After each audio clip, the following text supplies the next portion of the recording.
Assalamualaikum warahmatullahi wabarakatuh. Selamat malam pemirsa. Seputar Aceh kembali hadir di hadapan Anda di edisi Sabtu 21 Maret 2020. Bersama saya Judintan, berikut laporan selengkapnya.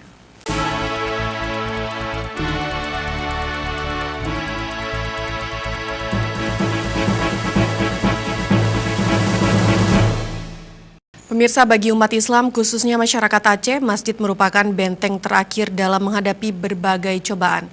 Pernyataan tersebut disampaikan Bupati Aceh Besar Mawardi Ali menanggapi adanya himbauan tidak melaksanakan kegiatan salat berjamaah di masjid untuk mencegah penyebaran virus corona. Bupati Aceh Besar Mawardi Ali menyatakan sangat tidak mungkin untuk melarang orang Aceh ke masjid. Hal itu disampaikan terkait adanya imbauan penghentian aktivitas kegiatan salat jamaah di masjid, khususnya salat Jumat.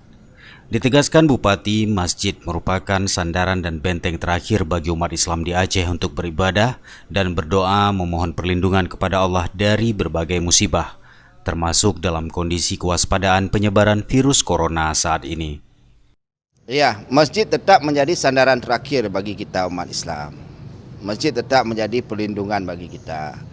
Masjid tetap menjadi tempat bagi kita untuk meminta. Masjid tetap menjadi bagi kita tempat beribadah. Jadi bagi orang Aceh rasanya tidak mungkin kalau melarang orang untuk ke masjid. Oleh karenanya masjid ini harus bersih. Masjid ini harus bersih, masjid harus bisa nyaman untuk semua orang. Jadi orang ke masjid ini betul-betul bersih, nyaman. Dan mudah-mudahan di masjid ini bukan tempat untuk menjadi media, sekalipun ini adalah tempat berkumpulnya banyak orang, tapi ini bukan jadi media, tempat penularan.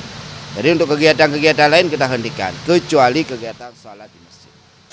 Untuk mendukung dan menciptakan kenyamanan bagi masyarakat melaksanakan aktivitas salat jamaah di masjid, Bupati Mawardi Ali yang juga Ketua PMI Aceh Besar telah memberi arahan dilaksanakan penyemprotan disinfektan pada masjid di seluruh Kabupaten Aceh Besar.